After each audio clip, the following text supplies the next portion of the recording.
गुरुर्ब्रह्मा गुरुर्विष्णू गुरुर्देवो महेश्वरा सद्गुरु साक्षात परब्रह्म तस्मै श्री सद्गुरवे नमः। जय जय रघुवीर समर्थ श्रीराम समर्थ। सद्गुरु चरणांना नतमस्तक होऊन आपण या सुंदर सकाळच्या मनमोहक तेजोमय वातावरणामध्ये या निरूपणाची सुरुवात करूया।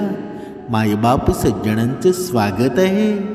आज आपण या निरूपणामध्ये पाहणार आहोत, समर्थांनी सांगितलेलं आहे ना, मनुष्य जिवंत असतो ना तोपर्यंत एवढे अवगुण करतो ना की मृत्यूच्या जवळ आल्यानंतर त्याला सर्व क्रियांची आठवण येते।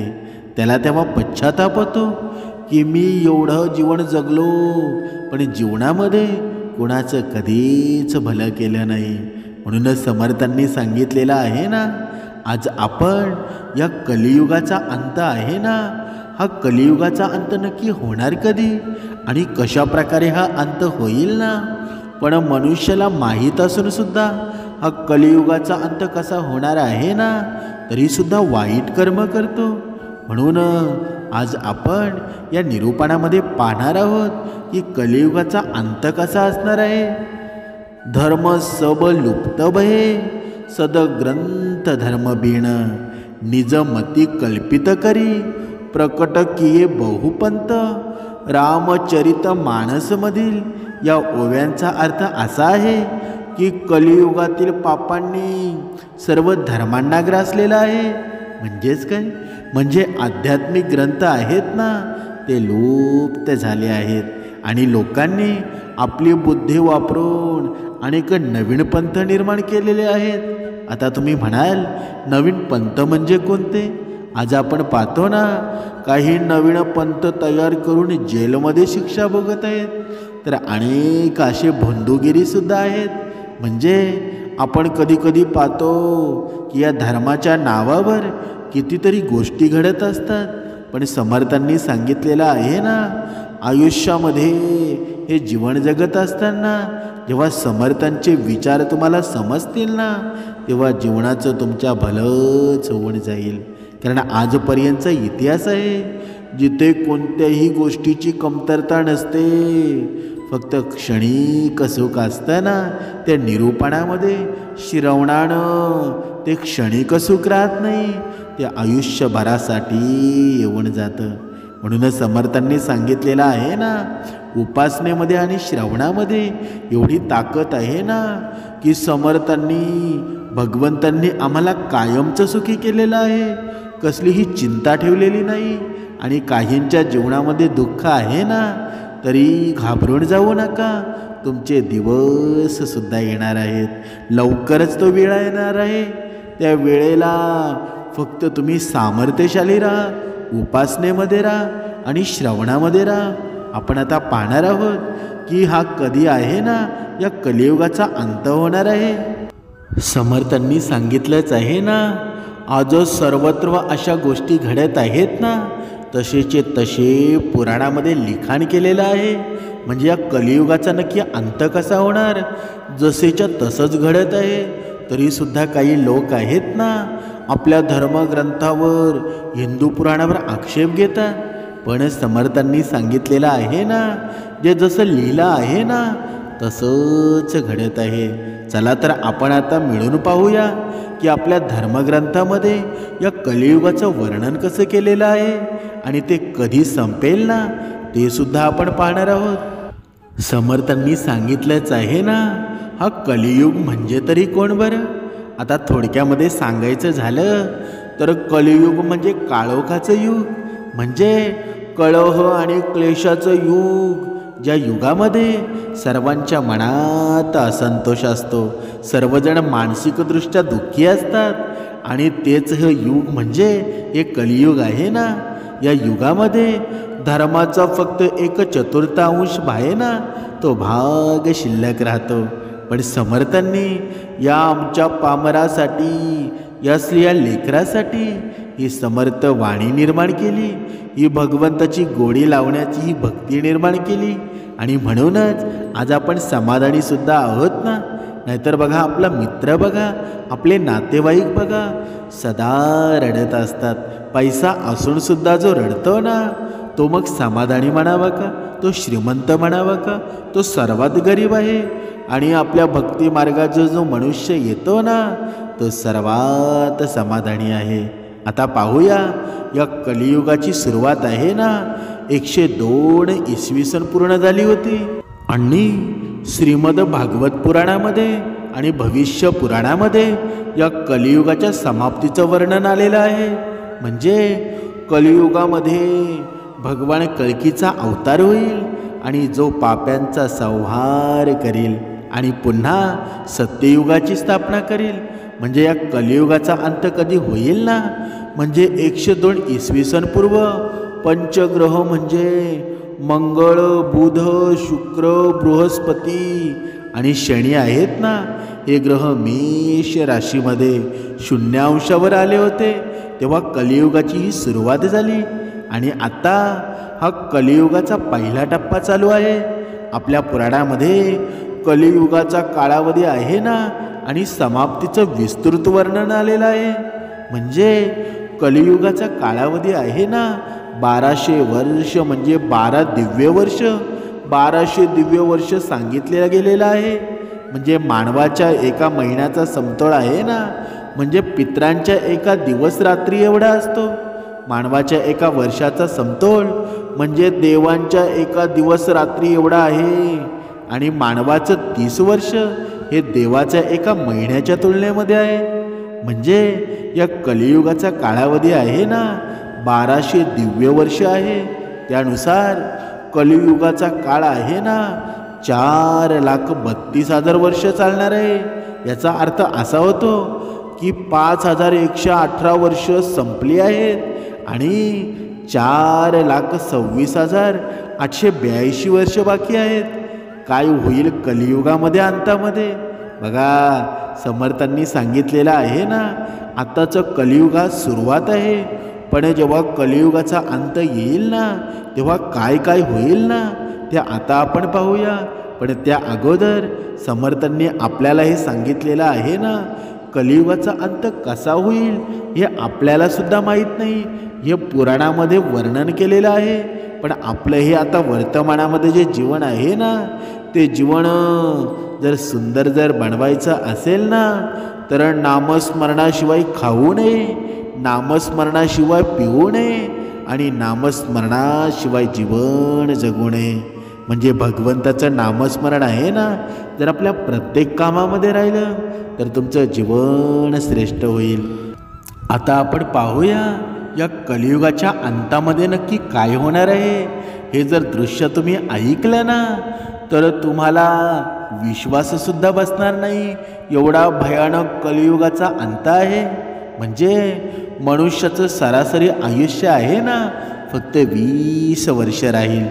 5 वर्षाच्या लहान वयामध्ये स्त्रिया गर्भवती होतील आणि 16 वर्षाच्या मनुष्याला वृद्धपणा येईल आणि 20 वर्षाच्या वयातच मरण येईल. म्हणजे मनुष्याचं शरीर आहे ना, ते अतिशय बुटकं होऊन जाईल. म्हणजे त्याची उंची कमी असेल. म्हणजे ब्रह्मवैवर्त पुराणामध्ये असं सांगितलं गेलेलं आहे की कलियुगात एक असा काळ येईल ना, जेव्हा मनुष्याचं आयुष्य खूप कमी होईल, तारुण्य संपून जाईल. कळीच्या प्रभावामुळं प्राण्यांचं शरीर आहे ना, ते छोटे छोटे क्षीण होईल आणि रोगग्रस्त होऊ लागतील. ज्यावेळी भगवान कल्की या धर्तीवर अवतरतील ना, त्यावेळी मनुष्याचं परमायुष्य केवळ 20 किंवा 30 वर्ष राहील. ज्यावेळी कल्की अवतार येईल, 4ही वर्णाचे लोक आहेत ना, ते शूद्रासमान होतील. गायीसुद्धा बकऱ्यासारख्या लहान आणि कमी दूध देणाऱ्या होतील. आता तुम्हाला एक विचार पडला असेल की नक्की मनुष्य खाईल काय जर कलियुगाच्या अंतामध्ये संसाराची अशी स्थिती होईल ना की अन्न उगवणारच नाही. म्हणजे काय? आता तुम्हालाही प्रश्न पडला असेल की आता अन्न खायला मिळणार नाही, मग मनुष्य खाईल काय? आता लोक फक्त मासे आणि मांस खातील, मेंढ्या बकऱ्यांचे दूध पितील, गायी तर दिसणारच नाही. जर दिसली ना तरी बकरीसारखी लहान असेल, ती दूध देणं बंद करेल. एक असा काळ येईल ना की जमिनीतून अन्न उगवणं बंद होईल, झाडांवर फळं येणार नाहीत. हळूहळू हे सर्व काही धर्तीवरून नाहीसं होऊन जाईल. आता तुमच्या विचारामध्ये हा प्रश्न निर्माण झाला असेल की कसा असेल हा मनुष्याचा स्वभाव. आता आपण हे पाहतो ना, मनुष्याचा स्वभाव उग्रसुद्धा दिसतो आणि साधेभोळासुद्धा दिसतो. पण जेव्हा कलियुगाचा अंत येईल ना, तेव्हा नक्की मनुष्याचा स्वभाव कसा असेल? स्त्रिया किंवा पुरुष कठोर स्वभावाचे असतील, हे कटू बोलणारे होतील. आणि स्त्रिया पतीच्या आज्ञेचं पालन करणार नाहीत. पण आजचा जर परिस्थितीचा विचार केला ना, आजसुद्धा आपण काही स्त्रिया बघतो, पतीचं कधीच कोणत्याही आज्ञेचं पालन करत नाही. पण ही सुरुवात आहे ना, हळूहळू 100% स्त्रिया अशा होतील की त्या कुणीच पतीचं पालन करणार नाहीत. ज्याच्याकडे धन असेल ना त्याच्याकडे स्त्रिया राहतील. आणि मनुष्याचं वर्तन आहे ना, गाढवासारखं दुस्साही होईल, फक्त गृहस्थीचा भार वाहणारे होईल आणि धर्म कर्माचा लोप होऊन जाईल. मनुष्य जपरहित, नास्तिक आणि चोर बनेल. सर्वजण एकमेकांना लुटण्यामध्ये व्यस्त राहतील. कलियुगामध्ये समाज पूर्ण हिंसक बनेल. गर्दीमध्ये लोक येतील आणि एकमेकांचा जीवसुद्धा घेतील. ज्यांच्याकडे बळ असेल ना त्यांचंच राज्य चालेल. मानवता नष्ट होऊन जाईल, नाती संपून जातील. कोण आई, कोण भाऊ, कोण बाप, कोण शत्रू आहे ना याचं काहीच भान राहणार नाही. एक भाऊ दुसऱ्या भावाचा शत्रू बनेल, एक हात दुसऱ्या हाताला लुटेल. पिता मुलाचा किंवा मुलगा पित्याचा वध करेल आणि कोणताही संकोच सुद्धा करणार नाही. आपली प्रशंसा करण्यासाठी लोक मोठमोठ्या गोष्टी सांगतील, पण समाजात त्यांची निंदा होणार नाही. या सर्व गोष्टी ऐकून असं वाटतं ना की जणू वर्तमान काळाचंच वर्णन केलं आहे. असा असेल ना मनुष्याचा धर्म. म्हणून कलियुगामध्ये लोक आहेत ना शास्त्रापासून विमुख होतील. अनैतिक साहित्यच लोकांना आवडेल. वाईट गोष्टी किंवा वाईट शब्दांचा वापर केला जाईल. आणि स्त्री आणि पुरुष आहेत ना दोघेही अधार्मिक होतील.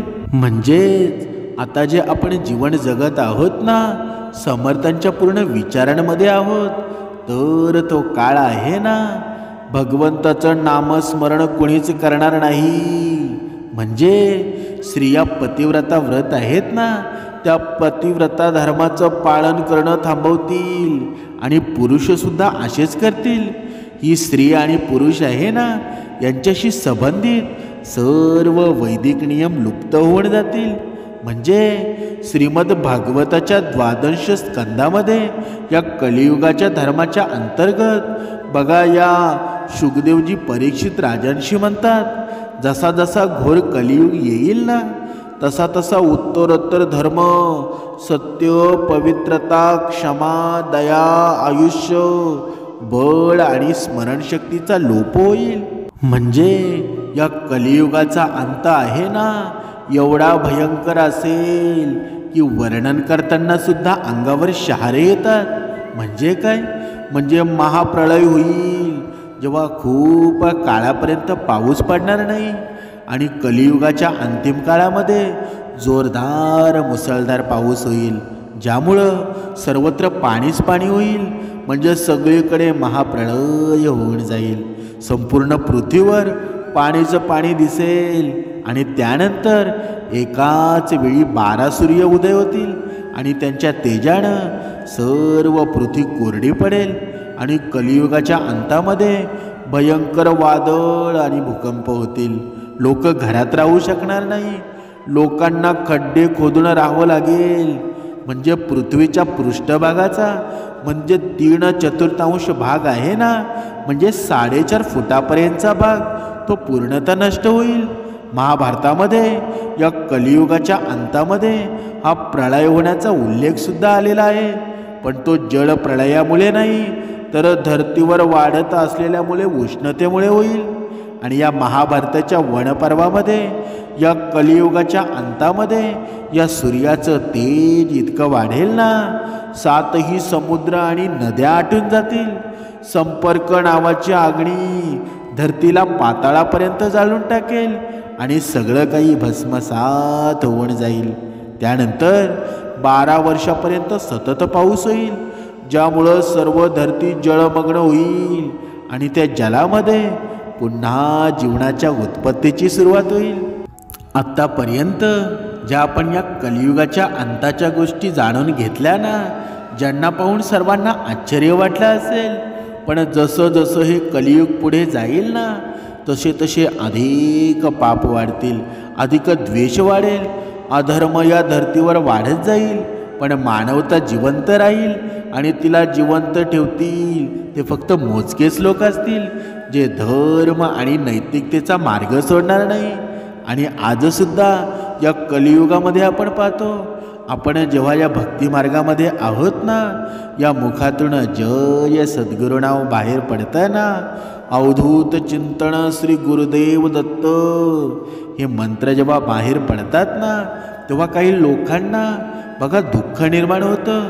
त्यांना ह्या गोष्टी आहेत ना, बघा आपण जेव्हा जय सद्गुरू म्हणतो ना, तेव्हा समोरच्याला बघा हसी मजाक वाटते, पण त्यांना अजून माहीत नाही तुमचा शेवट किती भयानक होणार आहे. बघा, म्हणून या जीवनामध्ये आपण सर्वांनी भगवंताचं नामस्मरण करायला हवं. समर्थांनी सांगितलेलं आहे ना, जीवनामध्ये अशा कितीतरी गोष्टी होतील, कितीतरी दुःख येतील की तुम्हाला भगवंताचं नामस्मरण विसरायला भाग पाडतील.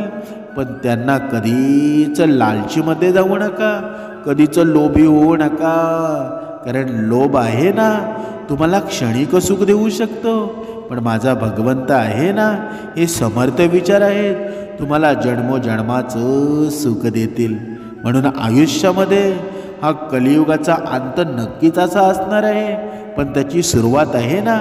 बघा, आपण पेपरमध्ये बघतो, बातम्यांमध्ये बघतो, भावाने बहिणीचा खून केला, बापाने मुलीचा खून केला, पण ते क्वचितच ऐकतो.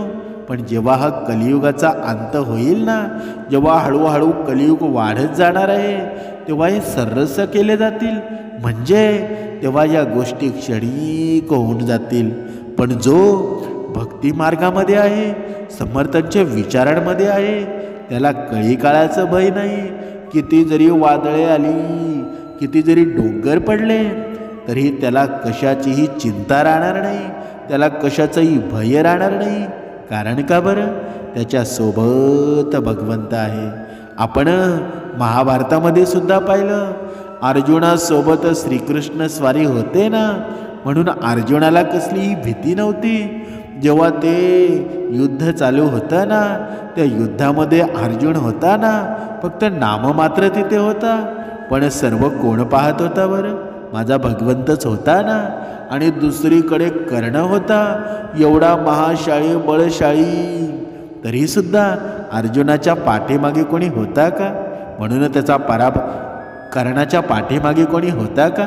म्हणून कर्णाचा पराभव झाला ना. पण अर्जुन हरला का नाही बरं? अर्जुनाचा युद्धामध्ये विजय का झाला? कारण ज्याच्या पाठीवर भगवंताचा हात असेल ना, तर त्याची कधीच हार होणार नाही. अर्जुन फक्त तिथे नाममात्र होता, पण सर्व युद्ध कोण करत होता बरं? माझा भगवंतच होता ना.